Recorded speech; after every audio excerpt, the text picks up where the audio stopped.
رب اشرح لی صدری ویسر لی امری واحلل عقدۃ من لسانی یفقہوا قولی اللہم الہمنا رشدنا واعذنا من شرور انفسنا اللہم ارنا الحق حقا وارزقنا اتباعہ وارنا الباطل باطلا وارزقنا اجتنابہ اللہم وفقنا لما تحب وترضى آمین یا رب العالمین۔ حضرات محترم، آج کی گفتگو کے لیے جو موضوع منتخب کیا گیا ہے شروط لا الہ الا اللہ، تو یہ ذرا خود موضوع بھی چاہتا ہے کہ اس کی تھوڑی تشریح کر لی جائے، کیونکہ عام آدمی کو ذرا یہ شروط جو ہے نا، شرطہ تو ہمیں معلوم ہے سعودی عرب میں ہوتا ہے، لیکن شروط کا عام طور پہ پتہ نہیں ہے۔ یہ شرائط سمجھ لیجئے کہ لا الہ الا اللہ کی شرائط کیا ہیں، تقاضے کیا ہیں، یوں کہہ لیجئے لا الہ الا اللہ کے تقاضے کیا ہیں۔ اور ذرا علمی سا انداز اختیار کیا گیا شاید مختصر رکھنے کے لیے، تو اس لیے بہت سے لوگوں کو شاید اس کا سمجھ نہ آئی ہو کہ کیا بات کہی گئی۔ بہرحال دیکھیں، ایک مسئلہ یہ ہے ایمان کا، ایک اس کا پہلو وہ ہے کہ جس کو ہم دیکھ سکتے ہیں، سمجھ سکتے ہیں، اس کی کوئی ناپ تول کر سکتے ہیں۔ یعنی ایک آدمی شہادت دیتا ہے اشہد ان لا الہ الا اللہ واشہد ان محمدا عبدہ ورسولہ، یہ ایک شہادت ہے، اور یہ شہادت سنی جا سکتی ہے۔ یہ وہ آدمی ہے جس نے یہ شہادت دی ہے، اور یہ وہ آدمی ہے جو اس شہادت کا انکار کر رہا ہے۔ لیکن یہ کہ اس شہادت کا جو محل ہے اور مقام ہے وہ ہے انسان کا دل۔ اب وہ یہ گواہی دل سے دے رہا ہے یا دل سے یہ گواہی نہیں دے رہا، یہ کسی انسان کے جاننے کے بس کی بات نہیں ہے۔ اب آپ دیکھیں کتنا ایک عجیب معاملہ ہے کہ جس شے کو ہم ایمان کہتے ہیں اس کا تعلق دل سے، اور ہم جان نہیں سکتے کہ اس کے دل میں ہے کیا۔ تو اب اس کا کوئی حل نکالیں گے یا نہیں نکالیں گے؟ تو حل اس کا یہ ہے کہ جتنا ہم جان سکتے ہیں ہم اس پر انحصار کریں گے، اس سے آگے کو ہم نہیں دیکھیں گے۔ اس سے آگے وہ دیکھے گا جو دل کو دیکھ سکتا ہے، اور وہ ایک ہی ذات ہے، وہ اللہ تبارک و تعالیٰ کی ہے، جو علیم بذات الصدور ہے۔ تو یہ ہم اصولی طور پہ مانتے ہیں کہ ایمان کے دو درجے ہیں، اقرار باللسان و تصدیق بالقلب۔ آمنت باللہ کما ہوا باسمائہ و صفاتہ و قبلت جمیع احکامہ، اقرار باللسان و تصدیق بالقلب۔ لیکن میرے اور آپ سے جو متعلق چیز ہے وہ کون سی ہے؟ اقرار باللسان۔ اور یہ جو تصدیق بالقلب ہے یہ کس سے متعلق ہے؟ اللہ سے متعلق ہے۔ یہ ہم نہیں جانتے، یہ اللہ جانتا ہے، اور آخرت میں سارے فیصلے اس کی بنیاد پر۔ تو پہلے تو یہ بات سمجھ لیجئے کہ اگر آپ آخرت کے اعتبار سے بات کریں گے تو وہ اس ایمان کی بات ہوگی جس میں یقین کی کیفیت ہوتی ہے اور شک کا کانٹا نہیں ہوتا، اور وہ تصدیق قلبی ہوگی، جسے سورہ حجرات میں بیان کیا، انما المؤمنون الذین آمنوا باللہ ورسولہ ثم لم یرتابوا۔ مومن تو بس وہ ہے جو اللہ اور اس کے رسول پر ایمان لائے پھر شک میں نہیں پڑے۔ شک کہاں پڑتا ہے؟ زبان پر اشہد ان لا الہ الا اللہ واشہد ان محمدا عبدہ ورسولہ کہتے ہوئے تو شک نہیں ہوتا، شک دل میں ہوتا ہے، اور شک کے مقابلے میں جو کیفیت ہوتی ہے وہ کیا ہوتی ہے؟ یقین کی کیفیت ہے۔ کوئی شک نہیں یعنی یقین ہے۔ تو یقین کہاں ہوتا ہے؟ وہ بھی دل میں ہوتا ہے۔ تو اس لیے یہ جو تصدیق بالقلب ہے یا یقین قلبی جیسے ہم کہتے ہیں، یہ دل کا معاملہ ہے، اور یہ حوالے کس کے ہیں؟ جانچے پرکھے دیکھے کون؟ اللہ تعالیٰ۔ میں اور آپ کیا دیکھیں گے؟ اقرار باللسان دیکھیں گے۔ جب میں اور آپ یہ دیکھیں گے تو ہر وہ شخصیت، ہستی کہ جس کے ساتھ یہ لمیٹیشنز ہیں کہ وہ دل نہیں دیکھ سکتا، اس کو بھی مجبوراً وہی دیکھنا ہوگا جتنا کہ وہ دیکھ سکتا ہے۔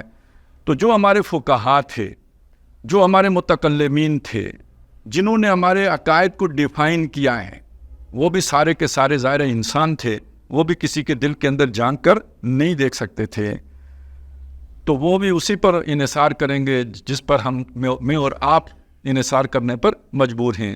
لہذا یہی شہادت قولی ہی کسی کے مسلمان ہونے کے لیے کفایت کرتی ہے۔ اور جہاں تک مجھے معلوم ہے، یہ چیزیں پڑھی تو بہت پہلے تھی، پھر ہم ظاہر سارا تقریر وغیرہ کا موضوع کچھ اور ہو گیا، تو ذرا یہ عام طور پہ مستحضر نہیں ہوتی، لیکن یہ کہ جو اہل سنت کا اجماعی عقیدہ ہے، مجمع علیہ عقیدہ ہے، جس پر تمام اہل سنت متفق ہیں، یعنی اہل سنت سے مراد کیا ہے؟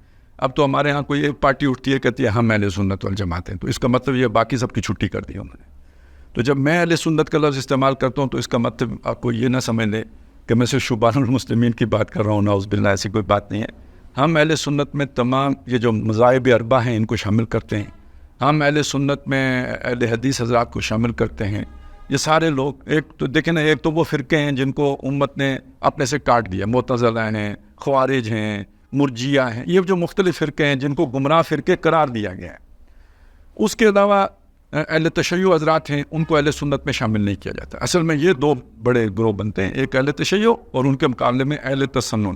تو اہل تشیع کے مقابلے میں جتنے باقی جو ہے نا مسالک یا مکاتب فکر، ان کو ہم اہل سنت کے مکاتب فکر مانتے ہیں. یہ جو سارے ہیں، اگرچہ کہ آپ کو ان کے اندر بڑا اختلاف نظر آئے گا، لیکن عقیدے کے اس مسئلے پر سارے کے سارے متفق ہیں. مجمع علیہ موقف ہے جو میں آپ کے سامنے بیان کر رہا ہوں، اور وہ کیا ہے؟ لا نکفر اہل القبلہ، جو قبلے کی طرف رخ کر کے نماز، یعنی ہمارے قبلے کی طرف رخ کر کے نماز پڑھتا ہے، ہم اس کی تکفیر نہیں کرتے. یہ اصل میں فرق کس کے ساتھ کر رہا ہے؟ یہ فرق کر رہا ہے یہود و نصارہ کے ساتھ. یعنی جسے تفریق کیا گیا نا، وہ یہ کہ ابراہیم علیہ السلام کا یہ دین ہے، اس دین کے دعوے دار تین ہیں، یہودی بھی ہیں، نصارہ بھی ہیں، ہم مسلمان بھی ہیں. تو جو ہم مسلمانوں کے قبلے کی طرف رخ کر کے نماز پڑھے گا، ہم اس کی تکفیر نہیں. تکفیر کس کی ہوگی؟ جنہوں نے بیت المقدس کی طرف رخ کر کے نماز پڑھی ہے، یعنی یہود ہوں یا نصارہ ہوں. پھر اس کے آگے تھوڑی اس کی وضاحت بھی آ گئی ہے. من صلی صلاتنا، جو ہمارے طرح سے نماز پڑھے. اور مزید بات آ گئی واستقبل قبلتنا، اور ہمارے قبلے کا استقبال کرے، یعنی یہ کہ جب نماز پڑھے تو اس کا رخ ہمارے قبلے کی طرف ہو. واقعہ ذبیحنا، اور ہمارے جو ذبیحہ ہو، ہمارا ذبح کیا ہوا جانور، اس کو وہ کھا لے، اسے حرام نہ سمجھے. تین شرطیں جو مجھے معلوم ہے وہ یہ لگائی گئی ہیں کہ جو یہ تین کام کرے ہم اس کی تکفیر نہیں کرتے. اگرچہ کہ اس میں آپ سمجھ لیں کہ استثناءات پھر وہ علیحدہ ہوں گے. مگر کسی نے ضروریات دینی میں سے کسی کا انکار کر دیا، اب اس نے یہ تین کام تو نہیں کیے، لیکن وہ کہتے ہیں دین میں نماز ہی نہیں ہے، تو اب وہ اس تین کاموں میں سے ایک کام تو ہو گیا، ٹھیک ہے، لیکن وہ کہتا ہے روزہ ہی نہیں ہے، تو پھر ان تین کاموں میں سے نہیں ہوا، لیکن وہ بھی ضروریات دینی میں سے تھا، لہٰذا اس کی تکفیر کا سبب ایک علیحدہ بن جائے گا. یا جیسے کوئی توہین رسالت کا مرتکب ہوگا یا اس طرح کی چیزیں ہوں گی تو وہ ایک علیحدہ سبب بنا ہے. لیکن جو بنیاد ہے جس پر سب متفق ہیں اور جو متفقون علیہ ہیں، وہ یہ ہے جو میں نے آپ کو سنا دیا. تین اس کی شرطیں بیان کی گئی ہیں. ایک یہ ہے کہ نماز پڑھے ہمارے طریقے پر، اور جیسے ہم پڑھتے ہیں. اچھا، اس میں یہ جو اختلاف ہو جاتا ہے نا، یہ رفع یدین اور یہ جو ہے نا اپنا بغیر رفع یدین کے، یا مین بالجہر کے، یا فاتح خلف امام کے، یہ اصول میں اختلاف نہیں ہے. نماز کا سٹرکچر سب کا ایک ہے. دیکھیں نا، 2 فرض فجر کے، 4 فرض جو ہے نا ظہر کے، 4 فرض عصر کے، 3 فرض مغرب کے، 4 فرض عشاء کے. اس میں کوئی اہل تسنن کے جتنے میں نے آپ کو گنوائے ان میں کوئی اختلاف ہے؟ نہیں ہے. قیام، رکوع، سجود، یہ جو فرائض ہیں نماز کے، اس میں کوئی اختلاف ہے؟ نہیں ہے. تو یہ ان جو سٹرکچر ہے نا، جیسے یہ بلڈنگ ہے، اس میں کسی کا کوئی اختلاف نہیں ہے، سب ایک ہی ہیں. باقی یہ اگر اختلاف ہے تو بھئی یہاں پہ ٹائل سفید لگانی ہے یا کالی لگانی ہے، اور یہ کہ براؤن لگانی ہے یا ریڈ لگانی ہے، یہ اس طرح کی چیزیں ہیں. یہ ٹائلیں لگانی ہیں یا یہ کہ وہ پلیٹ لگانی ہے، کیا کرنا ہے، اس طرح کی چھوٹی موٹی یہ ساری چیزیں فروعات میں آتی ہیں، اصول میں نہیں آتی. تو ایک بات تو یہ سمجھ لیجیے. لیکن یہ ساری بات کا جو تعلق ہے، دیکھیے کس مجبوری کے ساتھ ہے. اس مجبوری کے ساتھ ہے کہ ایک بندہ ہے جس کے دل میں ہم جھانک کر نہیں دیکھ سکتے، اور اس کے قول کو ہم اعتبار کریں گے، اور اگر وہ یہ 3 کام اس طریقے سے کر لے جیسے ہم کرتے ہیں تو ہم اسے مسلمان سمجھیں گے، اس کی تکفیر نہیں کریں گے. یہ ہے وہ پہلی بات جو سمجھنے کی. لیکن آپ خود سوچئے، کیا سارا اسلام یہی ہے؟ یہ اس مجبوری کا نتیجہ ہے جو میں نے بتایا نا. ہم وہ سب نہیں دیکھ سکتے، ہم کسی کے دل میں نہیں جان سکتے. آخرت میں جو معاملہ ہونا ہے، کیا بس اس نے یہ 3 کام کر لیے وہ نجات پا جائے گا؟ جو یہ سمجھے نا کہ جس نے صرف یہ 3 کام کر لیے وہ آخرت میں بھی نجات پا لے جائے گا، وہ یوں سمجھ لیں کہ ایک گمراہ جو فرقہ تھا نا، مرجیہ، جو کہتے تھے کہ بس ایمان کافی ہے، قولی شہادت کافی ہے، عمل کی کوئی ضرورت نہیں ہے. اس کی ایک ایکسٹینڈڈ صورت ہے بس، کیونکہ وہ کسی عمل کے قائل نہیں تھے، آپ نے اس میں 2 اعمال شامل کر دیے، نماز، اور نماز میں پھر یہ بھی شامل کر دیا استقبال قبلہ، اور اس کے ساتھ ذبیحہ شامل کر دیا، 2 اعمال جس نے کر لیے تو گویا اگر آپ یہ سمجھیں کہ بس یہ 3 کام کرنے کے نتیجے میں نجات ہو جائے گی تو گویا مرجیہ ہی کے عقیدے کو فالو کر رہے ہیں۔ جہاں تک نجات کا تعلق ہے وہ ایمان حقیقی کے بغیر نہیں ہوگی، ہاں خان رائی کے دانے کے برابر ہی کیوں نہ ہو، کوئی رمق تو ہو، لیکن اگر یقین قلبی کی صورت نہیں ہے تو آخرت میں نجات نہیں۔ اب اس پر تو میرا خیال ہے جو میں نے بات کی آخرت کی نجات نہیں ہے، اس پہ تو نص قطعی جو ہے نا وہ سورہ صف کی آیت ہے، آیت نمبر 10 اور 11، یا ایھا الذین آمنوا ھل ادلکم علی تجارۃ تنجیکم من عذاب الیم، اے وہ لوگوں جو ایمان لائے ہو، کیا میں تمہیں وہ تجارت نہ بتاؤں جو تمہیں دردناک عذاب سے بچائے؟ اس کا مطلب وہ تجارت کیے بغیر دردناک عذاب سے بچت نہیں ہے۔ کیا ہے تجارت؟ تؤمنون باللہ ورسولہ وتجاہدون فی سبیل اللہ باموالکم وانفسکم، ایمان رکھو اللہ پر اور اس کے رسول پر۔ کون سا ایمان؟ ابھی دل والا ایمان کی بات ہو رہی ہے۔ نجات کے لیے جو ایمان درکار ہے وہ کون سا ہے؟ تصدیق قلبی والا ایمان ہے۔ خطاب کس سے تھا؟ ایمان والوں سے تھا، یا ایھا الذین آمنوا ھل ادلکم علی تجارۃ تنجیکم من عذاب الیم۔ تو جب یا ایھا الذین آمنوا کہا تو مراد کون ہے؟ وہ جنہوں نے وہ پہلی 3 شرطیں پوری کر لی جس کا میں نے ابھی ذکر کیا ہے، وہ ایمان والے ہو گئے، ان کی تکفیر نہیں ہوگی، ان کو مسلمان سمجھا جائے گا۔ اب انہیں یہ بتایا جا رہا ہے کہ نجات کی شرطیں کیا ہیں، عذاب علیم سے بچنے کا طریقہ کیا ہے۔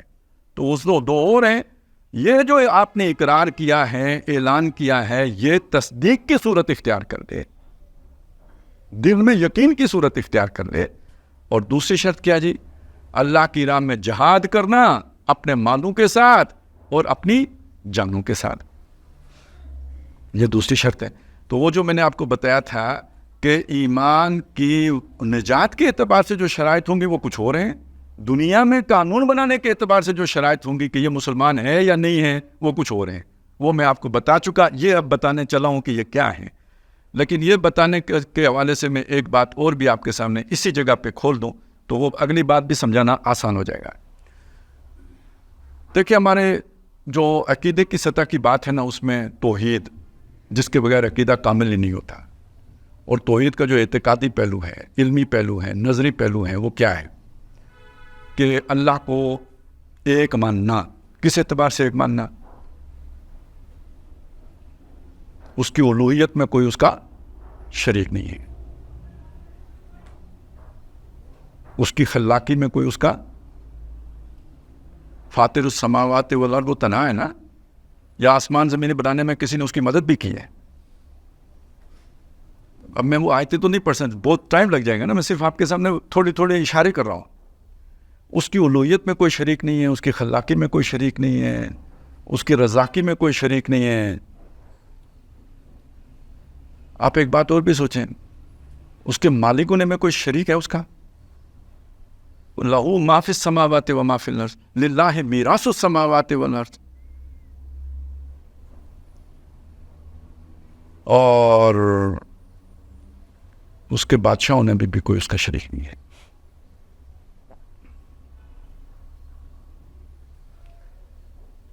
حکمران ہونے میں بھی کوئی اس کا شریک نہیں۔ بادشاہ اور حکمران ایک ہی بات ہوتی ہے، ان الحکم الا للہ، حکم دینے کا اختیار اللہ کے سوا کسی کے پاس نہیں ہے۔ اللہ کا حکم چلنا چاہیے، یعنی اللہ کے مقابلے میں کسی اور کا حکم نہیں چل سکتا۔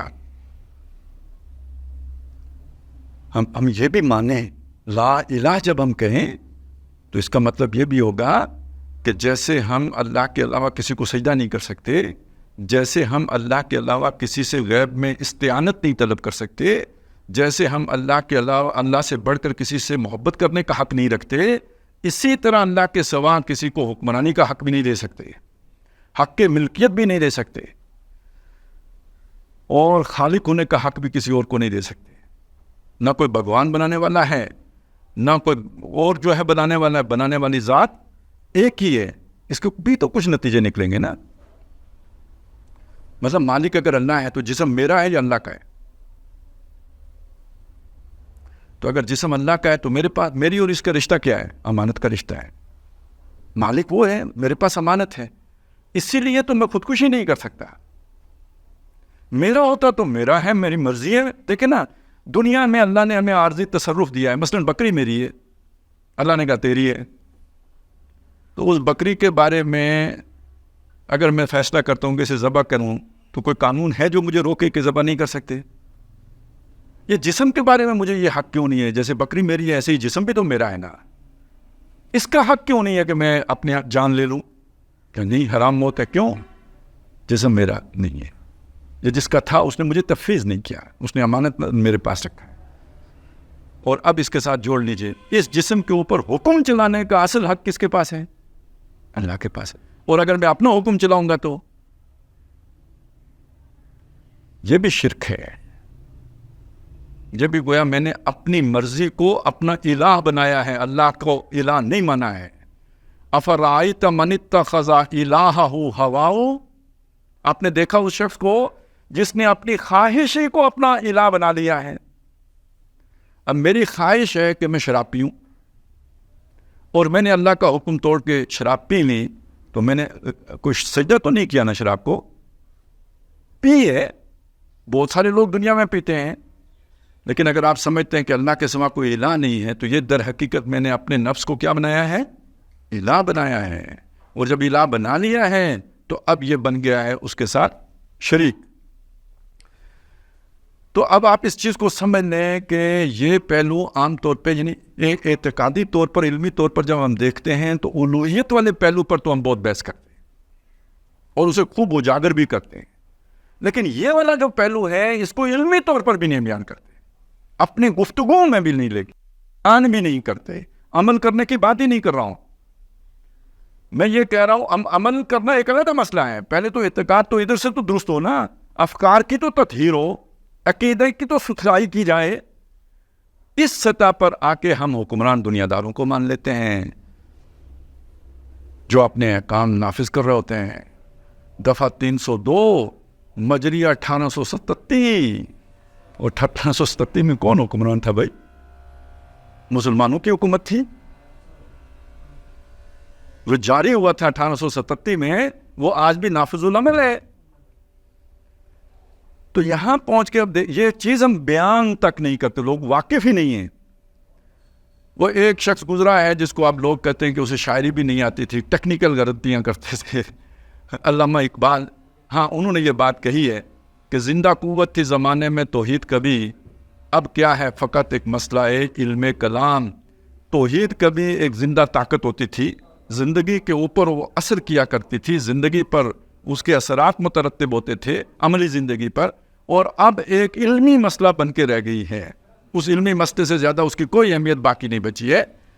اور میں آپ سے یہ عرض کر رہا ہوں کہ وہ علمی مسئلہ بھی ادھورا بیان ہوتا ہے، آدھی توحید بیان ہوتی ہے جو مذہب سے بحث کر رہی ہوتی ہے، وہ توحید نہیں بیان ہو رہی ہوتی جو زندگی کے دوسرے گوشوں سے بحث کر رہی ہوتی ہے. تو اگر ہم علمی توحید بیان کر کے بس کر دیں تو یہ بھی ایک سمجھ لیجئے کہ علمی تقاضا تو ہم نے پورا کر لیا. اصل میں جو مانگ تھی اور ڈیمانڈ تھی اور مطالبہ تھا وہ اس کے عملی، یعنی سچا اور جھوٹے ہونے کا جو نتیجہ نکلنا تھا وہ تو اس سے نکلنا ہے کہ آپ نے عملی تقاضے پورے کیے یا نہیں کیے. میں یہ مانتا ہوں کہ مجھے آپ سے بڑی شدید محبت ہے، اعلان کرتا ہوں، بتاتا ہوں، آپ کو بھی بتاتا ہوں، ساری دنیا کو بتاتا ہوں.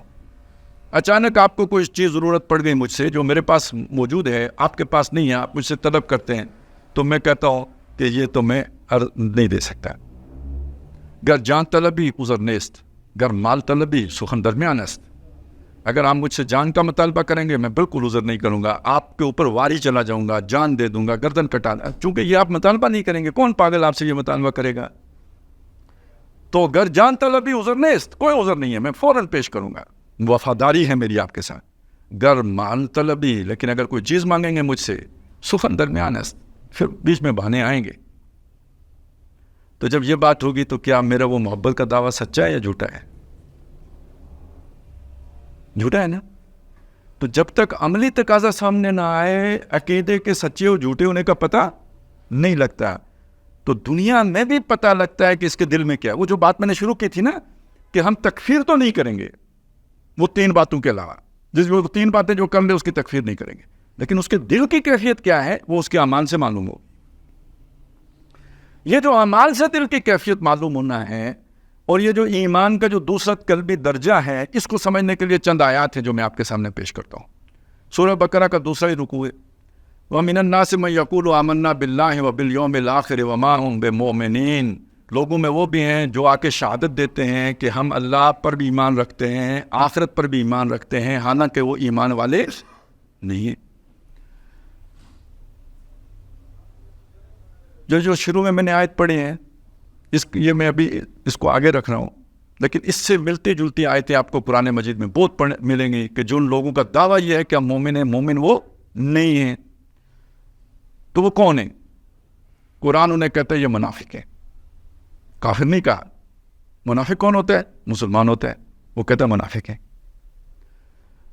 اذا جاءک المنافقون قالوا نشهد انک لرسول اللہ، جب یہ منافق آتے ہیں کہتے ہیں اللہ کے رسول، ہم گواہی دیتے ہیں آپ اللہ کے رسول ہیں۔ گواہی سچی ہے یا جھوٹی ہے؟ گواہی سچی ہے۔ محمد صلی اللہ علیہ وسلم اللہ کے رسول ہیں یا نہیں ہے؟ جو بات کہہ رہے ہیں وہ غلط ہے کیا؟ بالکل ٹھیک ہے، صحیح گواہی دے رہے ہیں۔ واللہ یعلم انک لرسول، اس لیے اللہ کہتا ہے کہ میں جانتا ہوں کہ آپ اس کے رسول ہیں، یعنی گواہی جھوٹی نہیں ہے، گواہی سچی ہے۔ لیکن واللہ یشہد ان المنافقین لکاذبون، اللہ یہ گواہی دیتا ہے کہ یہ دعویٰ کرنے والے کہ آپ اللہ کے رسول ہیں یہ جھوٹے ہیں۔ تو کس معنی میں جھوٹے ہیں؟ یہ گواہی دل سے نہیں دے رہے ہیں، زبان سے جو کہہ رہے ہیں وہ سچ ہے، لیکن ان کے دل میں یہ بات جاگزی نہیں ہے، اور یہ اللہ ہی جانتا ہے کہ یہ جھوٹ بول رہے ہیں۔ تو پھر ان کو یہ نہیں کہا کہ یہ کافر ہیں۔ ان منافقوں کا جو سب سے بڑا سردار تھا وہ کون تھا؟ عبداللہ ابن ابی۔ اور وہ جب مرا ہے تو اسے کہاں دفن کیا گیا ہے؟ مسلمانوں کے قبرستان میں۔ اور اسے کفن کس نے دیا ہے؟ کپڑا کفن کا کس نے دیا ہے؟ محمد رسول اللہ صلی اللہ علیہ وسلم نے اپنا کرتا مبارک دیا ہے اس کے لیے کفن کے طور پر۔ اور اس وقت تک ابھی نماز جنازہ منافقین کی پڑھنے سے روکا نہیں گیا تھا، تو اس کی نماز جنازہ بھی نبی صلی اللہ علیہ وسلم نے پڑھائی ہے۔ تو کیا دنیا کا سٹیٹس کیا ہے اس کا؟ مسلمان کا۔ آخرت کا سٹیٹس کیا ہے؟ ان المنافقین فی الدرک الاسفل من النار، بے شک یہ منافقین جو ہیں آگ کے سب سے نچلے درجے میں ہوں گے۔ دیکھیے وہ سب سے نچلے درجے سے اوپر کون ہوں گے؟ مشرکین۔ کون سے مشرکین؟ بت پرست مشرکین۔ اس سے اوپر والا درجہ ہے وہ اہل کتاب یہود، اور پھر اس نصارہ، اور اس طرح کرتے کرتے سب سے اوپر والے درجے میں جو امت مسلمہ کے گناہگار ہوں گے وہ ہوں گے۔ لیکن جو منافقین ہیں وہ کہاں ہوں گے؟ سب سے نچلے درجے۔ اور اس کا تعلق اگر دل میں ایمان نہیں ہے اور زبان سے دعویٰ آپ نے کر دیا ہے تو اس کا تعلق کس چیز سے؟ اب اس پر جو وعیدیں ہیں وہ کیا ہیں؟ یا ایھا الذین آمنوا لم تقولون ما لا تفعلون، وہ بات کیوں کہتے ہو جو کرتے نہیں؟ اب اس کا مطلب یہ ہے وہ ایمان جس کا آپ نے دعویٰ کیا ہے اس کے کچھ عملی تقاضے ہیں جو اگر آپ پورے نہیں کریں گے تو یہ ایمان کا دعویٰ بھی نہ کرو۔ کم از کم وہ یہود میں آؤ گے، نصارہ میں آؤ گے، کافروں میں آؤ گے، ایک درجہ تو بچ جاؤ گے، نہیں تو اس نچلے درجے میں جاؤ گے، آخری گڑھے میں جاؤ گے۔ اب میں آپ کے سامنے یہ بات رکھوں کہ طرز عمل کیا وجود میں آتے ہیں، عملی کیا مسائل پیدا ہوتے ہیں اگر وہ ایمان دل میں جاگزین نہ ہو۔ قرآن مجید سے چند آیتیں آپ کے سامنے پیش کروں گا، زیادہ وقت آپ کا نہیں لوں گا۔ پہلا مسئلہ یہ ہوتا ہے اسلام کے آسان احکام پہ، جو آسان کون سے ہوں گے؟ جو معاشرے میں مروج ہیں، جو رائج ہیں، جن پر عمل کرنے سے معاشرہ ریئیکٹ نہیں کرتا، کوئی مزاحمت نہیں کرتا، کوئی مخالفت نہیں کرتا، ان کے کرنے سے کوئی مصیبت نہیں آتی، یہ جو آسان احکام ہیں ان پر تو عمل ہوگا۔ اور جو ہی کوئی مشکل حکم سامنے آئے گا تو ہم مجبوری پر کوئی اور مسئلے یہ ہے وہ ہے کر کے اسے جان چھڑانے جائے گا۔ اسی بات کو اسی رکوع میں جو سورہ بقرہ کا دوسرا رکوع ہے نا، اس میں یہ کہا گیا ہے کہ فلما اضاءت علیہم مشوا فیہ، جب ان پر روشنی ہوتی ہے تو چلتے ہیں، وَإِذَا أَظْلَمَ عَلَيْهِمْ قَامُوا، اور جب اندھیرا چھاتا ہے یعنی مشکل پیش آتی ہے کھڑے ہو جاتے ہیں۔ مشکل میں نہیں چلتے، آسان کاموں میں ساتھ ساتھ چلتے ہیں۔ نماز پڑھنے عبداللہ ابن ابی پہلی صف میں آئے گا، اعلان بھی کرے گا یہ اللہ کے رسول ہیں، ان کا خیال رکھو، یہ وہ سارے تقریر بھی فرمائے گا۔ لیکن غزوہ احد آئے گا تو 300 بندے لے کے واپس آ جائے گا۔ اب یہ ذہن میں رکھیں اور سورہ حج کی آیت سامنے لے آئیں، وَمِنَ النَّاسِ مَن يَعْبُدُ اللَّهَ عَلَىٰ حَرْفٍ، لوگوں میں وہ بھی ہیں جو اللہ کی بندگی تو کرتے ہیں مگر کنارے پہ کرتے ہیں۔ کنارے پہ کرنے کا مطلب کیا ہے؟ دیکھیں نا، ایک دریا ہے بہہ رہا ہے، آپ پانی سے فیض حاصل کرتے ہیں کنارے کھڑے ہو کے کرتے ہیں، بیچ درمیان میں نہیں آتے. کیوں نہیں آتے؟ آپ کو پتہ ہے بہ جائیں گے، خطرہ ہے. تو خطرے میں نہیں جاتے، کنارے پہ رہتے ہیں، آسودائے ساحل رہتے ہیں، موجوں سے ٹکرانے کے لیے بیچ منجدار کے نہیں آتے. یہ ہے اصل مسئلہ. جب ان کو آسانی ہو مطمئن رہتے ہیں، جو ہی کوئی مشکل پیش آئے یو ٹرن لیتے ہیں. خسرت دنیا والآخرہ، ان کا دنیا بھی برباد ہے اور آخرت بھی برباد ہے. وذالک هو الخسران المبین، سب سے بڑا خسارہ تو یہ. اب ذرا اسی آیت پہ آپ اپنے مسلمان بھائیوں کو اپنے آپ کو رکھ کے دیکھیں. ہم تکفیر تو نہیں کریں گے کیونکہ اجماعی عقیدہ یہ ہے کہ تکفیر آپ نہیں کر سکتے، لیکن اس آیت پر ذرا اس کو کرائٹیریا بنائیں اور اپنے کو دیکھیں اور مسلمانوں کو دیکھیں. کیا ہم اس کی مثال نہیں ہے کہ افتؤمنون ببعض الکتاب وتکفرون ببعض فما جزاء من يفعل ذلك منكم الا خزي في الحیاۃ الدنیا ویوم القیامۃ یردون الی اشد العذاب.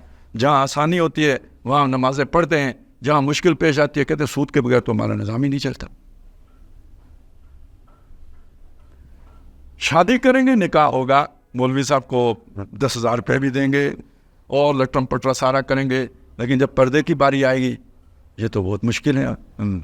شادی تو رواج ہے نا، وہ تو چل گئی، لیکن اس شادی کے ساتھ جو جڑے باقی باتیں ہیں، پردہ کرنا ہے. چلیں آپ والدہ کو نہیں کرا سکتے، وہ آپ کے اختیار میں نہیں ہے، بہن کو نہیں کرا سکتے، وہ آپ کے اختیار نہیں ہے، لیکن یہ کہ اب بیوی ہے، لیکن یہ تو اب بڑا مشکل کام ہو گیا. تو یہاں کیا کریں گے؟ You turn. یہ ہے کنارے کھڑے ہو کے بندگی کرنا. بندگی تو کہ بندگی غلامی ہے، غلام کی کون سی مرضی ہے؟ وہ کہاں مجبوری پیش کر سکتے ہیں؟ اس نے تو چاروں ناچار کرنا ہوتا ہے. اگلی بات سنیں، وہ جو اس آیت میں آئی ہے، فیصلے کس سے کرواتے ہیں؟ دیکھیں نا، میرا ایک مسئلہ ہے، روز مسئلے بنتے ہیں، کوئی نہ کوئی مسئلہ بنتا ہے، تنازع ہے، میاں بیوی کا تنازع ہے، بھائیوں کا تنازع ہے، مشاجرات ہیں، جھگڑے ہیں. فیصلے کس سے کروائیں گے؟ میں آپ کو ویسے ابھی مجھے بات یاد آ گئی. یہ بدھ والے دن نا میں ایک وہ اصلاحی کمیٹی ہے اس میں بھی بیٹھتا ہوں. اس میں کبھی کبھی پولیس کا کوئی نہ کوئی نمائندہ بھی آ جاتا ہے. تو پچھلی ہماری جو میٹنگ تھی اس میں جو ہمارے تھانے کے SHO صاحب ہیں وہ بھی آئے ہوئے تھے. کوئی 2 بندوں کے ہم بات سن رہے تھے. تو وہ طلاق اور خلا کا مسئلہ تھا. اور وہ لڑکی والے کہہ رہے تھے جی طلاق ہو گئی ہے، تو لڑکی والا کہہ رہا تھا کہ میں نے نہیں دی ہے، خود یہ خلا حاصل کرنا چاہتے. تو عدالتوں کے چکر لگا چکے تھے. تو SHO نے ان سے یہ بات کہی کہ آپ کو جو ہمارا مروجہ قانون ہے اس کے مطابق فیصلہ چاہیے یا شریعت کے مطابق فیصلہ چاہیے؟ ٹھیک ہے. تو بندے نے یوں تو نہیں کہا کہ مجھے شریعت کے مطابق فیصلہ نہیں چاہیے، لیکن اس نے مطلب وہی نکالا. اس نے کہا جی ہم عدالت میں جانا چاہتے ہیں. اب SHO سے یہ تو نہیں کہہ سکتا کہ آپ عدالت میں نہ جائیں، وہ تو قانون کا نمائندہ ہے. لیکن آپ اس کی ذرا دیکھیں نا ایمان، جس نے بالکل 10 آدمیوں کے سامنے یہ کہا، جسے آفر کی گئی کہ آپ کو شریعت کے مطابق فیصلہ چاہیے یا دنیا میں ہمارا جو مروج قانون ہے اس کے مطابق فیصلہ چاہیے، اس نے ترجیح کس کو دی؟ کیونکہ اس کا مفاد ادھر تھا. میں ایک اور بات آپ کو بتا، اسی طرح کا یہ مسئلہ تھا نکاح اور خلا اور طلاق کا. یہ مسئلے اب ہماری بے ایمانیوں کی وجہ سے پیدا ہوتے ہیں. دل میں ایمان ہے نہیں، اب وہ دونوں ساتھ رہتے نہیں، رہنا چاہتے بھی نہیں، لیکن وہ لڑکی چاہتی ہے کہ مجھے مہر سارا ملے، تو وہ کہتی ہے اس نے طلاق دی. سچ کہے جھوٹ کہے وہ کہتی ہے طلاق دی. لڑکا کہتا ہے کہ نہیں دی. بعضوں کا دی ہوتی ہے، اسے بعد میں پتہ لگتا ہے مہر دینا پڑے گا، تو وہ اب قسمیں کھا کے کہتا ہے نہیں دی. ایسے بھی کیس آتے ہیں. تو جب بھی یہ والا جھگڑا آتا ہے نا، میں آپ کو یہ بتا دوں، اس کے پیچھے مفاد کے علاوہ کچھ نہیں ہوتا. سچ بولیں تو کیوں نہیں پتہ لگا، ان میں سے دونوں میں سے ایک لازمی جھوٹ بول رہا ہوتا ہے. تو میں اس وقت ان کو ایک وصیت کرتا ہوں، 5-10 منٹ لگاتا ہوں. وہ سارے ابھی نہیں لگا سکتا. موٹی بات یہ کرتا ہوں، اللہ کا تقویٰ. اور اللہ نے اس معاملے میں یہ فرمایا ہے کہ بیویوں کو تنگ نہ کرو کہ وہ کھلا لینے پہ مجبور ہو جائیں. اگر تم نہیں رکھنا چاہتے، یہ تمہارا فیصلہ ہے، اور طلاق دو اور ان کا حق دو. تو اس طرح کی وہ ساری چیزیں سنا کے نا وہاں پہ جو آیت آتی ہے وَلَا تَتَّخِذُوا آیات اللہ ہزوا، اللہ کی آیات کو مذاق نہ بناؤ، تو ان کو میں بتاتا ہوں یہ آپ اللہ کی آیات کے ساتھ کھیل رہے ہیں. تو اگر کسی کے اندر کوئی ایمان کی رمق ہو نا وہ ڈر جاتے ہیں، وہ پھر سچ بتا دیتے ہیں. نہ ہو تو کیا کریں گے. لیکن میرے ساتھ تو یہ بھی ہوا ہے کہ وہ ادھر مسجد میں بیٹھے تھے، وہ ایک وقت میں تو ڈر گیا بیچارہ، اس نے بتا دیا کہ جی آپ کو میں ساری بات بتا دیتا ہوں، یا آپ کی نظر میں خلا بنتی ہے تو خلا کر دیں، تو طلاق بنتی ہے تو طلاق کر دیں، بچی میری ادھر واپس نہیں جائے گی. ٹھیک ہو گیا. وہ سارا کیس جو اس نے بنایا ہوا تھا، مطلب وہ لڑکی گئی ہوئی تھی باپ کے گھر، اور لڑکے نے اسے میسج کیا کہ فوری طور پر اپنے گھر چلی جاؤ. اس نے وہ والا میسج اٹھا کے مفتیوں کو بھیج دیا کہ اس نے اسے گھر بھیج دیا ہے. اب انہوں نے تو یہی کہنا تھا نا طلاق بین ہو گئی ہے. سمجھ گئے نا میری بات کو. اس طرح اس نے وہ چکر دیا ہوا تھا. جب میں نے اسے یہ بات سمجھائی تو وہ وہاں سے تو اٹھ کے چلا گیا، بعد میں کلٹی مار گیا. جب آتا ہے مفاد تو اس وقت پتہ لگتا ہے کہ بھئی ایمان دل میں ہے یا نہیں ہے. تو اب اس سب کو ذہن میں رکھیں تو یہ آیتیں سنیں جی. مجھے ایک ہی آیت ہے جو میں نے شروع میں پڑھی تھی، بس ترجمہ ہی کروں گا، زیادہ ٹائم آپ کا نہیں لوں گا، کہ یہ کوئی نئی نویلی بات نہیں ہے، اس دور میں بھی تھی. سورہ نساء ہے، آیت نمبر 60 ہے. الم تر الی الذین یزعمون انہم آمنوا بما انزل الیک. اے نبی صلی اللہ علیہ وسلم، آپ نے ان لوگوں کو دیکھا کہ جن کا زعم یہ ہے کہ وہ ایمان رکھتے ہیں اس پر جو آپ پر نازل کیا گیا، وما انزل من قبلک، اور جو آپ سے پہلے نازل کیا گیا. زعم ہے. دیکھیے ہم نے بات شروع کہاں سے کی تھی؟ جس نے یہ کلمہ پڑھ لیا نا اور اس نے وہ اہل قبلہ ہو گیا، ہم اس کی تکفیر نہیں کریں گے. اب ہم تو یہ سمجھیں گے اس کی شہادت کی بنیاد پر. وہ کیا سمجھ رہا ہے کہ میں نے شہادت ادا کر کے پورے حقوق ادا کر دیے، تو اس کا زعم ہے نا. یہ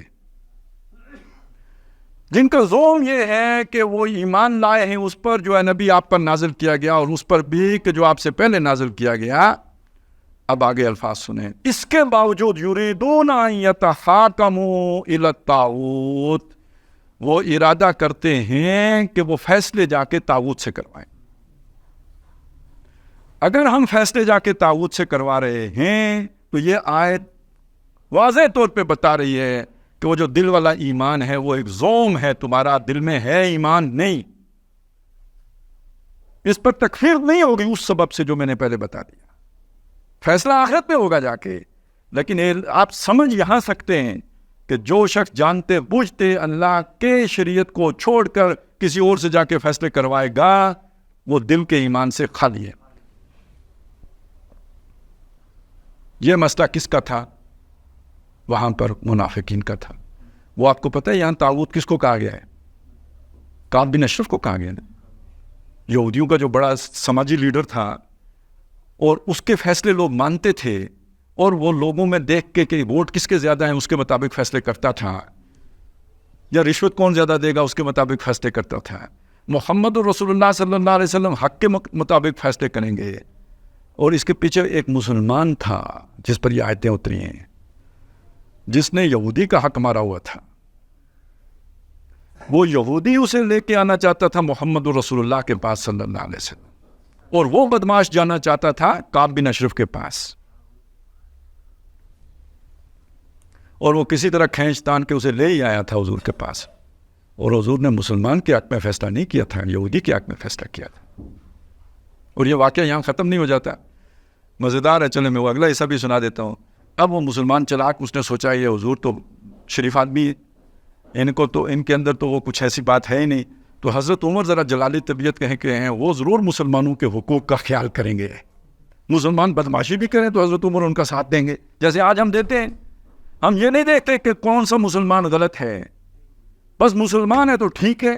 تو اس نے اس وقت سمجھا کہ حضرت عمر بھی ایسا ہی کریں گے. وہ 15 مسلمانوں پر قیاس کر ڈالا تھا اس نے جا کے حضرت عمر کے سامنے کسی طرح کھینچ تان کے نہیں حضرت عمر سے فیصلہ کراتے ہیں. میں یہ بات بتانا بھول گیا تھا، جیسے ہوتا ہے وہ جیسے وہ کلٹی مار گیا میرے ساتھ جو میں نے آپ کو بتایا تھا، اس نے بھی کلٹی ماری. چلو حضرت عمر کے پاس چلتے ہیں. چلو جی چلیں حضرت عمر کے پاس. وہاں کوئی یہودی، ویسے وہ اس طرح کا یہودی نہیں ہوگا جیسے دنیا میں یہودی تھے، وہ سادہ سا کوئی بندہ تھا شاید. اس نے پھر مقدمہ پیش کیا، ساری باتیں سنا. اس سے پتہ یہ چلا یہ جو منافق بلا ہوتی ہے یہ یہودی سے بڑی مصیبت ہوتی ہے. اچھی اتنے سازشی یہودی نہیں ہوتے جتنا سازشی یہ منافق ہوتا ہے، اور چاپلوس اور چالاک اور عیار اور مکار. اب اس نے جا کے حضرت عمر کو جو ہے نا مکھن لگانا شروع کیا، یہ ہوا یہ ہوا. وہ یہودی کے منہ سے نکل گیا، کہیں بھولا بندہ تھا بولا، اس نے کہا کہ حضور نے یہ فیصلہ فرمایا. اچھا، حضرت عمر نے کہا حضور نے فیصلہ کر دیا ہے؟ انہوں نے کہا ہاں کر دیا ہے، یہ فیصلہ کیا ہے.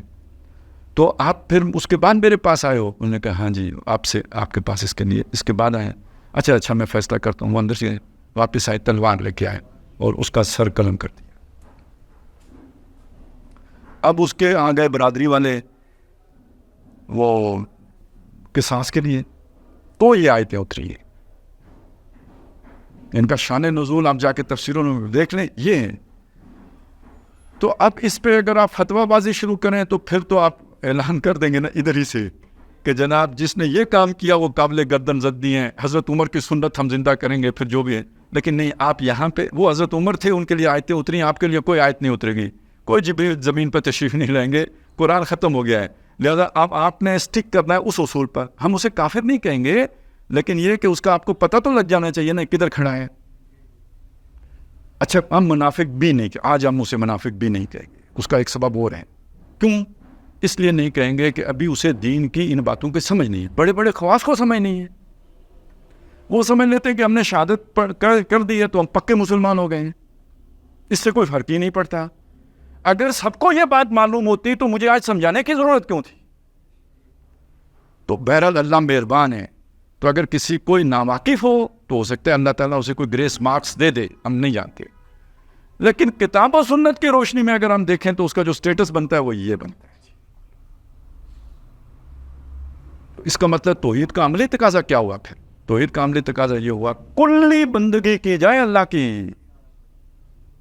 ادخلوا فی السلم کافہ، اسلام میں پورے کے پورے داخل ہو جاؤ، کنارے مت رہو. ومن الناس من یعبد اللہ علی حرف، کنارے نہیں، پورے. اور اگر کنارے رہے تو یہ اس کا مطلب یہ سمجھا جائے گا کہ اللہ کے کچھ احکام کو تم نے مانا ہے اور کچھ کو احکام کو نہیں مانا ہے. تو جو مانا ہے وہ بھی قبول نہیں ہوگی. دنیا میں ذلت و رسوائی، ویوم القیامت یردون الی اشد العذاب. اشد العذاب کس پر ہے؟ درک الاسفل والا اشد ہے نا. تو گویا یہ منافق ہیں. اور دوسری بات یہ، فیصلے کس سے کرواتے ہو؟ کس قانون پر عمل درآمد کرتے ہو؟ پتہ ہے توحید کے کس تقاضے کے ساتھ اس کا تعلق جڑے گا؟ بادشاہ کس کو مانتے ہو؟ اللہ کو بادشاہ مانا ہے یا نہیں مانا ہے؟ تو اگر اللہ بادشاہ ہے، ایک بادشاہ کے ہوتے ہوئے کوئی دوسرا بادشاہ اس بادشاہ سے بڑھ کر قانون سازی کر سکتا ہے. یہاں ہمارے ملک میں حکومت کا ایک قانون ہے، کوئی مولوی اٹھ کے حکومت کے قانون کو چیلنج کرتے کہ حکومت کا قانون نہیں چلے گا، یہاں پہ اس محلے میں میرا قانون چلے گا، پھر کیا ہوگا پتہ ہے نا؟ پیغام میں پاکستان ایکٹیویٹ ہو جائے گا. اور جب وہ ایکٹیویٹ ہو جائے گا تو بندہ غائب ہو جائے گا اور پھر بندہ نہیں ملے گا. تو اس پوری کائنات کا بھی کوئی بادشاہ ہے یا نہیں ہے؟ کسی کی حکومت ہے یا نہیں ہے؟ وہ تو کس کی ہے؟ للہ ملک السماوات والارض، اللہ ہی کی بادشاہی آسمانوں میں بھی اور زمین میں بھی. لہو ملک السماوات والارض، اسی کی بادشاہی ہے. لا یشرک فی حکمہ احد، وہ اپنے قانون بنانے کے اختیار میں کسی کو شرکت کا اختیار نہیں دیتا، اکلوتا ہے. سروری زیبا فقط ذات بے ہمتا کو ہے، حکمراں ہے ایک وہی، باقی بتانے حاضر. وَلَمْ يَكُنْ لَهُ شَرِيكٌ فِي الْمُلْكِ، اس کی بادشاہی میں کوئی اس کا شریک نہیں ہے، اکلوتا بادشاہ ہے. اب اگر کوئی فرعون اٹھ کے کہے کہ میں بادشاہ ہوں مصر کا، الیس لی ملک مصر، تو وہ کون ہے؟ طاغوت ہے. یہ طاغوت کا لفظ آج کل بہت وہ مشہور ہو گیا. جو لوگ تھوڑا سوشل میڈیا پہ ہیں نا تو ان کو پتہ ہے کہ آج طاغوت کی طاغوت ہوئی ہے. تو تھوڑی سی اس کی بیک گراؤنڈ کو سمجھ لیں. طاغوت کیا ہے؟ دیکھیں لفظ بنا ہے طغیانی سے.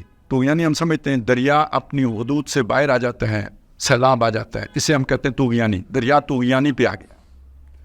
اللہ نے انسانوں کے لیے بھی کچھ حدود و قیود مقرر کیے ہیں.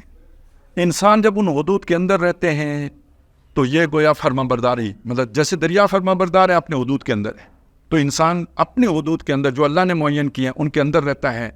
تو یہ اب اسے طغیانی نہیں کہیں گے، اسے ایک یوں کہیں گے وہ فرما برداری عبادت والا. ان حدود سے جب تجاوز کر جائے گا تو طغیانی ہے. لیکن یہ طغیانی طاغوت کب بنتی ہے؟ لیکن حدود سے تجاوز تو یہ ہوگا جب میں نے اپنے جسم پر اپنی مرضی چلانا شروع کر دی، حدود سے تجاوز ہو گیا. لیکن یہ تجاوز میرے جسم کی حد تک محدود ہے، ابھی میں طاغوت نہیں ہوں. لیکن جب میں یہی کام کرنے کا حکم دینا شروع کر دوں جہاں جہاں میرا اختیار ہے، میری بیوی بچے ہیں، میں انہیں مجبور کروں جو میں کہتا ہوں وہ کرو، اللہ کا حکم چھوڑو میری مانو، ان کو جنہوں نے میری اس حیثیت کو تسلیم کر لیا ان کا میں طاغوت ہوں. اسی معنی میں کعب بن اشرف طاغوت تھا، انسان تھا. یہودیوں کے لیے وہ بہت بڑا مذہبی رہنما تھا، لیکن قرآن اسے طاغوت کہہ رہا ہے. کیوں کہہ رہا ہے؟ اللہ کے حکم کو ایک طرف رکھ کے اپنی مرضی چلا رہے ہیں اور بالجبر، یعنی اس کی وہ مرضی مانی جا رہی، اطاعت ہو رہی ہے. اطاعت نہ ہو رہی ہو تو یہ جرم ہے، بغاوت ہے، وہ اپنی جگہ پہ.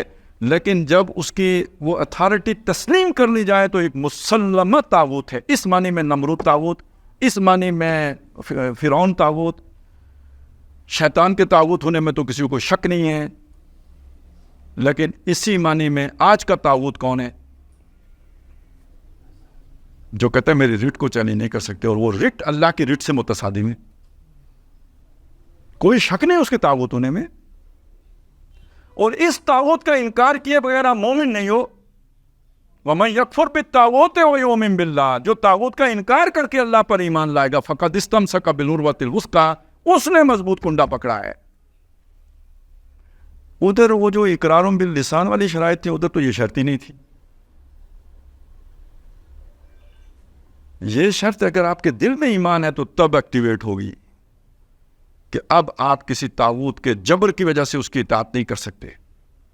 وہ معمولی سا گردن جھکانا ہو نا، وہ بھی نہیں جھکائیں گے. اگر جھکائیں گے تو یہ کفر کریں گے. لیکن یہ ہمت کسی مجدد الف ثانی میں ہی ہوگی نا، شیخ احمد سرندی ہی میں ہوگی نا. گردن نہ جھکی جس کی جہانگیر کے آگے. اس وقت بھی لاکھوں تھے، ہزاروں تھے جو جہانگیر کا کلمہ پڑھتے تھے، جہانگیر کے لیے جو ہے نا وہ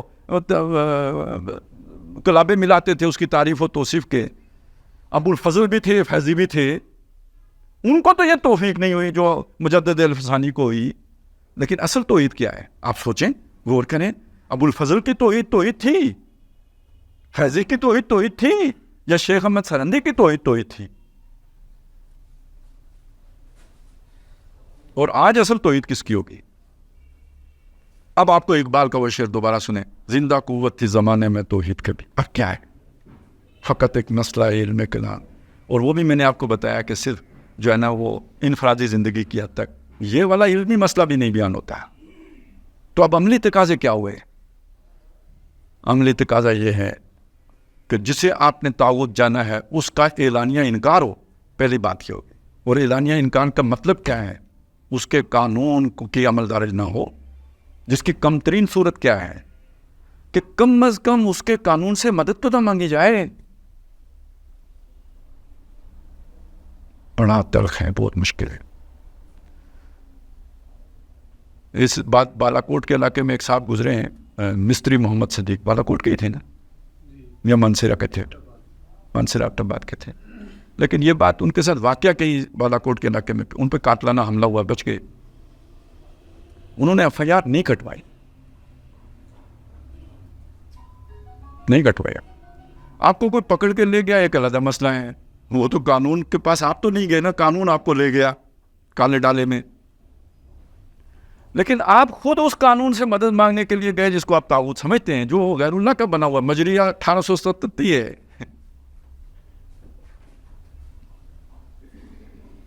انگریز بہادر کا بنایا ہوا. میری بات سمجھ میں آ رہی ہے نا؟ پھر اب عملی تقاضا تو یہ بنے گا کہ آپ بے شک آپ کی جان جائے، آپ کے حقوق تلف ہوں، آپ اس قانون سے مدد مانگنے کے لیے نہیں جائیں گے. وہ کعب بن اشرف کے حکم میں آتا ہے یا نہیں آتا؟ مجھے بتائیں. قیاس کریں نا، کیسے جا سکتے ہیں آپ کعب بن اشرف کے پاس؟ اور دوسرا تقاضا کیا ہے؟ دوسرا تقاضا یہ ہے اسے رہنا چاہیے یا اسے بدلنا چاہیے. دوسرا تقاضا یہ ہے کہ اسے بدلنے کی جدوجہد کرنی چاہیے. یہ موٹی باتیں ہیں جس میں کوئی اختلاف کی گنجائش نہیں ہے. بدلنے کی جدوجہد کیسے ہوگی اس میں بات ہو سکتی ہے, 10 باتیں ہو سکتی ہیں, لیکن یہ تو وہ بات ہے جو لازم کے طور پر سامنے آ رہی ہے کہ اس کو بدلنے کی جدوجہد کرنی پڑے گی.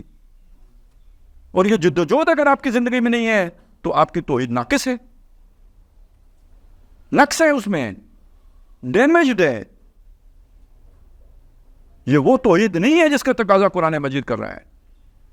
لہذا اس توحید کے ساتھ جہاد لازم و ملزوم ہے. هل ادلکم علی تجارۃ تنجیکم من عذاب علیم تؤمنون باللہ ورسولہ وتجاہدون فی سبیل اللہ باموالکم وانفسکم ذالکم خیر لکم ان کنتم تعلمون. اس کے ساتھ جہاد لازم ہے. اچھا, اسی وہ جو میں نے آیت آپ کو سنائی تھی, کوئی پھر شک میں نہیں پڑے, سورہ حجرات کی, انما المؤمنون الذین آمنوا باللہ ورسولہ ثم لم یرتابوا, دل میں جاگزی ہو گیا, شک میں نہیں رہے. مزید کیا ہے, وجاہدوا باموالہم وانفسہم فی سبیل اللہ, انہوں نے جہاد کیا اللہ کی راہ میں اپنے مال اور جانوں کے ساتھ. وہاں بھی جہاد ساتھ آ گیا. ایک ہمارے ہاں مسئلہ یہ بھی آ جاتا ہے کہ امت اگر بگڑ بھی جائے تو اس کے خلاف جو ہے نا جدوجہد نہیں کی جا سکتی, اور اگر کی بھی جا سکتی ہو تو زبانی کلامی کی جا سکتی ہے. اور زبانی کلامی بھی کون کرے گا؟ جو زبانی کلامی کرنے کا اہل ہے, یعنی علماء کریں گے. یہ ایک پورا جو ہے نا مفروضہ ہے جو پیش کیا جاتا ہے. ذرا اس کو احادیث کے آئینے میں دیکھ لیں, بس چیک کر لیں. میں صرف حوالے دوں, میں زیادہ جو ہے نا چھانٹوں گا نہیں, میں آپ کے سامنے چیز رکھ رہا ہوں. یہ جو روایت ہے جو آپ اکثر خطبہ جمعہ میں سنتے ہیں, مر رأى منکم منکرا فلیغیرہ بیدہ, یہاں من کس کے لیے ہے؟ عام ہے یا خاص ہے؟ عام ہے نا. تو پھر آپ نے کیسے اس نہیں یعنی منکر کو صرف علماء کے ساتھ خاص کر دیا؟ سمجھ رہے ہیں نا میری بات کو؟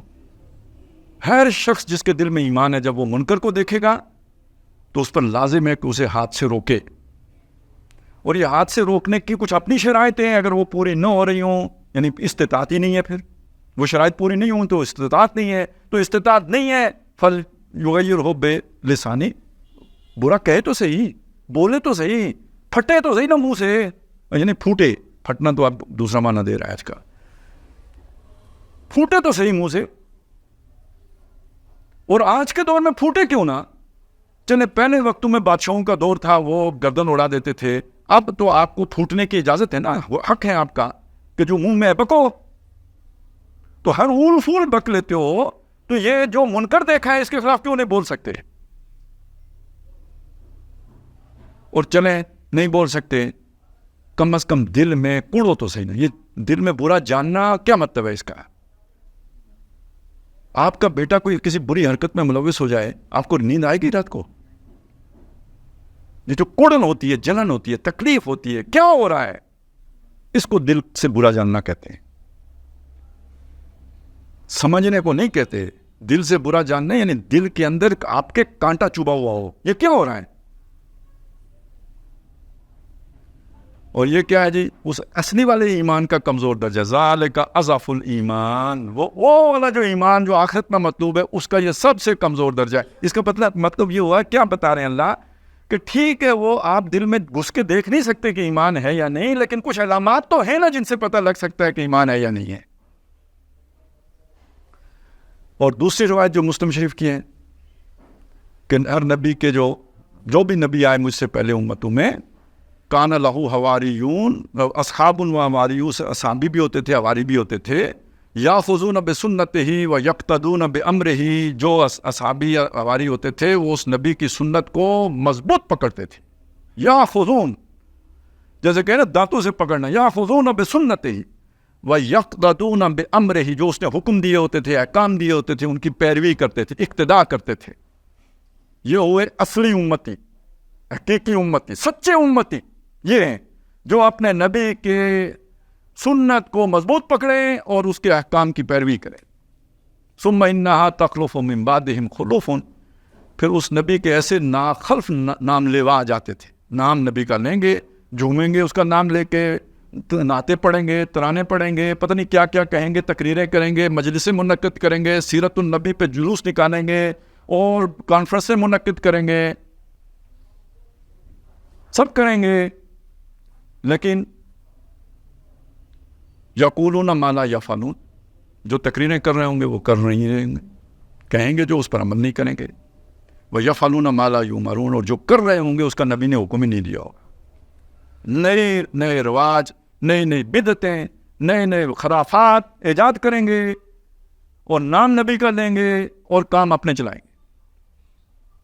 ہاں جی، کہلائیں گے کیا؟ امتی۔ اور کون سی امتی؟ سچی امتی۔ تو سچے کون سے ہیں؟ سچے تو وہ ہیں جو یاخذون بسنتہ ویقتدون بامرہ۔ دعوے دار کون ہیں؟ یہ۔ اب جو امتی سارے یہ جو موجود ہیں، ان میں یہ طبقہ ہے جو غالب آ گیا ہے، اب وہ پھر وہی والا من آ گیا جی، مر رہا منکم منکرن والا من پھر آ گیا ہے۔ من جاہدہم بیدہ، جو ایسے امتیوں سے جہاد کرے گا اپنے ہاتھ سے، فلیغیرہ بیدہ، تغیر کر دو، تبدیل کر دو اپنے ہاتھ سے۔ تو یہ جو تغیر کرنا ہے یہ جہاد ہے، کیونکہ اس کے لیے جدوجہد کرنی پڑے گی، خود حدیث اس کی تشریح کر رہی ہے۔ تو جس نے جہاد کیا ان کے ساتھ اپنے ہاتھ سے، فہو مومن، وہ مومن ہے۔ یہ کس ایمان کی بات ہو رہی ہے؟ دل والے ایمان کی بات ہو رہی ہے۔ وَمَنْ جَاهَدَهُمْ بِاللِّسَانِهِ فَهُوَ مُؤْمِنٌ، جس نے ان کے ساتھ جہاد کیا اپنی زبان سے، فَهُوَ مُؤْمِنٌ، مومن ہے۔ وَمَنْ جَاهَدَهُمْ بِقَلْبِهِ فَهُوَ مُؤْمِنٌ، جس نے دل سے جہاد کیا وہ مومن ہے۔ وہی کوڑن اور جلن والی بات۔ آگے کیا الفاظ ہیں؟ وَلَيْسَ وَرَاءَ ذَلِكَ مِنَ الْإِيمَانِ خَبَّةُ خَرْدَلٍ، اگر یہ دل کے اندر کوڑن اور جلن بھی نہیں ہے تو اس کے بعد ایمان رائی کے دانے کے برابر بھی نہیں ہے۔ جیسے لا الہ میں لا نفی جنس کا ہے نا، تو یہاں بھی ایمان کی جنسی کی نفی ہو گئی ہے۔ دل میں ایمان نام کی کچھ ہے نہیں۔ وہ جسے وہاں کہا تھا کمزور ترین ایمان کیا ہے؟ دل میں برا جاننا۔ تو جب وہ کمزور ترین بھی نہیں ہے تو اس کی مزید تشریح ہو گئی، پھر ہے ہی نہیں۔ اب آپ کے سامنے جو میں نے شروع میں دو باتیں جو عام ہو گئی ہیں رکھی تھی، کیا تھی؟ پہلی کہ دیکھیں یہ جو نصیحت کرنے کا کام ہے یہ اہل علم کا کام ہے۔ پہلے حدیث نے اس کی نفی کر دی یا نہیں کر دی؟ یہ ہر مسلمان کے ذمہ ہے، ہر توحید پرست کے ذمہ ہے۔ اور دوسری بات یہ کیا تھی کہ آپ جو ہے نا وہ کسی مسلمان کے خلاف اقدام نہیں کر سکتے، اور مسلمان حکمرانوں کے خلاف تو بالکل ہی نہیں کر سکتے۔ تو یہ بھی تو حدیث نہیں یار، یہ کسی متکلم کا، کسی مفکر کا، کسی فلسفی کا قول تو نہیں ہے، محمد رسول اللہ کا قول ہے صلی اللہ علیہ وسلم۔ بھئی کیوں نہ اٹھا کے ہم نے سائڈ پہ رکھ دیا ہے؟ ہمارے اسلاف نے اگر کوئی بات کی ہے تو ان اسلاف کو رہنمائی کس سے لینی چاہیے؟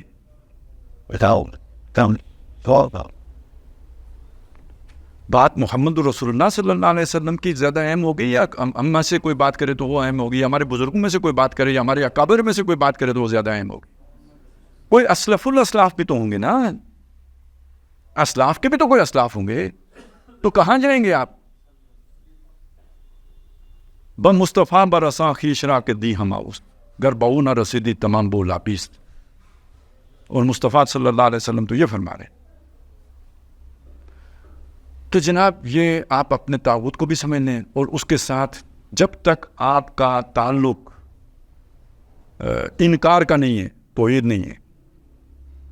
اور نہ صرف انکار کا، انکار تو ایک پیسیو بات ہے نا، آپ انکار کر کے جا کے گھر بیٹھ گئے، آپ گھر نہیں بیٹھ سکتے، آپ نے اس کے خلاف مزاحمت کرنی ہے، اس کے بغیر توحید نہیں۔ اب وہ مزاحمت کے حوالے سے بھی ایک حدیث وہ بھی مفہوم چلے رکھ دیتا ہوں آپ کے سامنے، کہ حضرت جبریل علیہ السلام نے نبی صلی اللہ علیہ وسلم کو یہ بات بتائی، یعنی حدیث قدسی ہے کہ اللہ تعالیٰ نے مجھے حکم دیا کہ فلاں فلاں بستی کو ان کے رہنے والوں کے اوپر الٹ دو۔ میں نے عرض کی یا باری تعالیٰ، ان بستیوں میں سے ایک بستی ایسی ہے کہ جس میں تیرا ایک ایسا بندہ بھی قیام پذیر ہے کہ جس نے اپنی ساری زندگی جتنی دیر آنکھ جھپکنے میں لگتی ہے اتنی دیر بھی تیری کوئی نافرمانی نہیں کی۔ وہ جو گھر بیٹھنے والی بات کو یہاں سے سمجھ لے، انکار کر کے گھر بیٹھ گیا، اتنی دیر بھی نافرمانی نہیں کی جتنی دیر پلک جھپکتی ہے۔ اب دیکھیں بندہ آدم، اور وہ خطا کار نہ ہو بالکل ہی، اچھمبے کی بات ہے خبر کون دے رہے ہیں؟ جبریل دے رہے ہیں، وہ تو جھوٹ بول ہی نہیں سکتے۔ اچھا بات کہاں کر رہے ہیں؟ اللہ کی عدالت میں کر رہے ہیں، تو یہ سچ ماننا پڑے گا نا۔ تو سچ مان لیا آپ نے، تو اس سے زیادہ نیک کون ہو سکتا ہے؟ ولی کون ہو سکتا ہے؟ اولیاء کون ہو سکتا ہے؟ اللہ والا کون ہو سکتا ہے جس کی جبریل خبر دے رہے ہیں؟ آنکھ جھپکنے کی دیر برابر بھی کوئی تیری نافرمانی نہیں کی اس نے، اور کیوں بتا رہے ہیں اللہ کو کہ شاید اس کے طفیل بستی بچ جائے، یا اللہ یہ حکم دیں کہ اس کو نکال کے بستی تباہ کرنا، کیونکہ اللہ کا حکم تو اس میں کوئی استثناء تھا ہی نہیں، تو شاید اس لیے کہا ہو کہ اس کی خبر دے دوں۔ تو اب جواب سنیے کہ ان بستیوں کو، ان کے رہنے والوں کو پر الٹ دو، اس پر بھی اور سب پر بھی۔ اس کا ذکر پہلے آیا، اس پر بھی پلٹو، سب پر بھی پلٹو۔ اور حضرت جبریل کا تجسس دور کرنے کے لیے اللہ تعالیٰ نے وجہ بھی بتا دی کہ کبھی میری غیرت میں اس کا چہرہ متغیر نہیں ہوا، میری غیرت میں اس کا چہرہ متغیر نہیں ہوا۔ اب دیکھیں فرق نوٹ کریں، ہمارے اندر، میں یہ نہیں کہتا کہ ہمیں اللہ کی غیرت نہیں ہے، ٹھیک ہے، جب ہم کسی درخت کے اوپر کوئی جھنڈی لگی دیکھتے ہیں تو غیرت جوش مارتی ہے، ٹھیک ہے نا۔ ہم کسی کو قبر پر سجدہ کرتے دیکھیں تو غیرت ہماری، جو ہمارا چہرہ سرخ ہوتا ہے، ہم کچھ کر نہ سکیں، تڑپ پیدا ہوتی ہے، غلط ہو رہا ہے، تو اس کا مطلب ہم بے غیرت نہیں ہیں۔ اس کا مطلب یہ ہے کہ یہ نہیں ہے کہ ہمارے اندر اللہ کی غیرت نہیں ہے، لیکن ہمارا توحید کا تصور محدود ہو گیا ہے۔ ہم طاغوت کو حکمرانی کرتے ہوئے دیکھ کر وہ غیرت نہیں کرتے۔ تو مسئلہ عقیدے کی خرابی کا نہیں ہے، اس کے تصور کا ہے، اس کی محدودیت کا ہے۔ تو کیا یہ اہل علم کا کام نہیں ہے کہ لوگوں کو بتائیں کہ توحید کے یہ تقاضے ہیں؟ حقیقی توحید کی شرائط میں یہ بھی شامل ہے، توحید کے یہ عملی مطالب نکلتے ہیں، یہ تقاضے پورے نہیں کریں گے۔ اب یہ ایک اور نازک مسئلہ آ گیا، دیکھیں آج کے دور کے ہم توحید پرست اکثر و بیشتر حقیقت میں مرجیہ بنے ہوئے ہیں۔ ہم یہ سمجھتے ہیں کہ عقیدہ ٹھیک ہوگا تو بس نجات ہو جائے گی، بس اسی تھوڑے سے فرق کے ساتھ کچھ یہ سمجھتے ہیں کہ حضور سے محبت ہوگی تو نجات ہو جائے گی۔ تو کیا فرق رہا دونوں کے عمل میں؟ جبکہ زندگی تو عمل سے بنتی ہے، عمل سے زندگی بنتی ہے، جنت بھی جہنم بھی۔ اور عمل کا تقاضا یہ ہے کہ آپ خواہ حضور کی محبت کا آپ تقاضا سمجھ لیں یا اللہ کی محبت کا تقاضا، ایک ہی بات ہے، اور وہ یہ ہے کہ آپ کو اس کے خلاف، جو اللہ اور اللہ کے رسول کے احکام کے خلاف ہوگا، اس کے خلاف آپ کو جد و جہد کرنی ہوگی۔ نہیں کریں گے، گھر بیٹھی نیکی قبول نہیں ہے، جیسے میں نے آپ کو بتا دیا۔ آخرت میں قبول ہو بھی دنیا کے رگڑے سے نہیں بچ سکتے، کم از کم اتنا تو ضرور ثابت ہو گیا۔ تو اس لیے تو بلکہ یہ کہ کیا پتا وہی غیرت کی بات وہاں بھی آ جائے کہ تم نے میری غیرت نہیں کھائی تھی تو کیا دوستی تھی تیری اور میری۔ تو آج کے مسلمانوں کو یہ باتیں سمجھانے کی ضرورت ہے۔ توحید رخصت ہو چکی ہے، توحید ہم میں نہیں ہے، اگر ہمارے کلام میں کچھ ہے بھی تو ادھوری ہے۔ زندہ قوت تھی زمانے میں توحید کا بھی، اب کیا ہے، فقط ایک مسئلہ ہے علم کلام، اور وہ جو ہے نا گھٹ کے رہ جاتی ہے ایک جوئے کا ماپ، اور آزادی میں بیر بے قرار ہے زندگی۔ تو توحید تو ایک بیر بے قرار ہے، زندگی کے تمام شعبوں کو اپنے لپیٹ میں لیے ہوئے ہیں۔ آپ اسے مذہب میں محدود کر دیں گے تو وہ گھٹ کے ایک چھوٹی سی ندی بن جائے گی، آپ نے اسے ایک چھوٹی سی نالی بنا دی ہے، جبکہ وہ بیر بے قرار تھا۔ اس معنی میں اقبال نے بتایا توحید گئی ختم، توحید اب باقی نہیں ہے، ہم رخصت ہوئے اوروں نے سنبھالی دنیا، پھر نہ کہنا ہوئی توحید سے خالی دنیا۔ اب بتائیں آج کی دنیا توحید سے خالی ہے یا نہیں؟ ہاں، اللہ کی حکومت آسمانوں میں ہے اور کائنات بہت بڑی ہے، اس پوری کائنات کے مقابلے میں زمین کی حیثیت ہی کیا ہے؟ ایک ذرہ فانی جتنی حیثیت نہیں ہے زمین کی، پوری جو گلیکسیز ہیں اس کے مقابلے میں کیا شے ہے زمین؟ اس پوری زمین کے مقابلے میں جو ایک تنکے کی حیثیت ہے نا، پوری کائنات کے مقابلے میں ساری زمین کی حیثیت اس سے بھی کم۔ تو زمین میں بھی 2/3 تو پانی ہے، 1/3 خشکی ہے، اور اس میں جو 7 ارب انسان بستے ہیں، انہوں نے اگر بغاوت کر بھی دی تو اللہ کے اعتبار سے کوئی بڑی بغاوت نہیں ہے، اسے آپ اللہ کی بادشاہی میں کوئی فرق نہیں سمجھ سکتے کہ کوئی فرق پڑ گیا ہے، کوئی فرق نہیں پڑا ہے۔ ویسے ان انسانوں کو بھی اگر دیکھیں تو اس کے اوپر بھی حکمرانی کس کی چل رہی ہے، ان کے بال کس کے حکم سے بڑھ رہے ہیں، ان کا دل کس کے حکم سے دھڑک رہا ہے، ان کی رگوں میں خون کس کے حکم سے گردش کر رہا ہے، وہ بیماریوں سے کس کے حکم سے بچے ہوئے ہیں؟ وہ لقمہ جو ان کے معدے میں جاتا ہے جانے سے پہلے غذا بننے یا زہر بننے کی اجازت کس سے طلب کر کے جاتا ہے؟ تو اختیار تو ان کا اپنی جانوں کے اوپر بھی نہیں ہے، لیکن یہ کہ چلیں انہوں نے اپنی جو بھی کچھ تھوڑا بہت ہلدی کی گانٹھ جتنا اختیار تھا اس کو استعمال کر کے بغاوت کا اعلان تو کر رکھا ہے۔ اور میں اور آپ کے اعتبار سے دیکھا جائے تو ہماری دنیا تو یہی ہے، ہماری نہ مریخ پہ حکومت ہے بس چلتا ہے، نہ پانیوں پہ بس چلتا ہے، یہ زمین کا جو چھوٹا سا ٹکڑا ہے اسی کے اوپر بس چلتا ہے۔ اور یہاں پہ اگر غیر اللہ کی یہ چھوٹی سی حکمرانی کو اگر ہم قبول کر لیتے ہیں تو ہم اپنے توحید سے انحراف کر لیتے ہیں۔ اور یہ ساری بات کو ایک اس بات کے ذیل میں رکھ لیجئے، لما تقولون ما لا تفعلون۔ اگر توحید کا یہ عملی تقاضا پورا نہیں کر سکتے تو پھر توحید کا نام بھی کیوں لیتے ہو؟ تو اب یہ دیکھیں، کبر مقتا عند اللہ ان تقولوا ما لا تفعلون، اللہ کو بیزار کرتی ہے یہ بات کہ تم جو کہو اس پر عمل نہ کرو۔ تو بیزاری کے مقابلے میں کیا چیز ہوتی ہے جی؟ آپ کسی سے تنگ آ گئے، بیزار ہو گئے، آپ کہتے دفعہ بلا ہو جاؤ، اس کے مقابلے میں کیا ہوگا؟ محبت، پسندیدگی، قریب کرنا، یہی ہوتا ہے نا۔ تو قریب کس کے؟ اللہ۔ محبت کس سے؟ اللہ کو۔ وہ اگلی آیت میں آ گیا، ان اللہ یحب الذین یقاتلون فی سبیلہ صفا کانہم بنیان مرصوص۔ بے شک اللہ محبت تو ان سے کرتا ہے کہ جو اللہ کی راہ میں جنگ کرتے ہیں صفیں باندھ کر۔ اللہ کی راہ میں جنگ کرنے کا مطلب اللہ کے کلمہ، اللہ کی حکمرانی نافذ کرنے کے لیے کرتے ہیں۔ تو اب سمجھیں بیزار کس سے ہوتا ہے؟ جو نہیں کرتے۔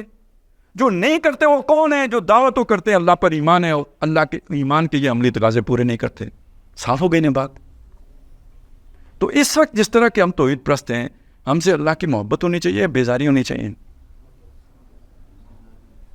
محبت تب ہوگی جب اپنا سب کچھ تن من دھن اللہ کے حکمرانی نافذ کرنے کے لیے لگائیں گے۔ تو یہ چند چیزیں تھیں، میں نے چاہا کہ ہم ان کو زیر بحث لائیں، انہیں سمجھیں اور صرف سمجھ کے بیٹھ نہ جائیں، سمجھائیں۔ ہمارے وہ مسلمان بھائی جن کے اندر توحید کی غیرت ہے، وہ ان کے سامنے کم از کم توحید کا تصور تو واضح ہو کہ جیسے اللہ تعالیٰ دعائیں قبول کرتا ہے اسی طرح اس کا یہ بھی تقاضا ہے کہ میری کبریائی کے لیے جد و جہد کرو۔ یہ اللہ اکبر ہی سے نہیں پوری ہوگی، اللہ کو بڑا کر کے دکھاؤ۔ وَرَبَّكَ فَكَبِّرْ، اس کا یہ ترجمہ کر لینا کہ اللہ کی بڑائی بیان کرو۔ یار کدھر سے بنتا ہے؟ جس کو تھوڑی بہت بھی عربی آتی ہے وہ سوچ سکتا ہے یار کدھر سے یہ ترجمہ بن گیا ہے۔ کمبرا یکبرو کا مطلب بڑا کرنا، کبر اس میں فعل امر ہے، بڑا کرو۔ کس کو بڑا کرو؟ رب کا، اپنے رب کو بڑا کرو۔ وَرَبَّكَ فَكَبِّرْ، تو اپنے رب کو بڑا کرو۔ تو بڑا کیسے کریں؟ رب تو بڑا ہے، اگر اس معنی میں لے تو بڑا ہے۔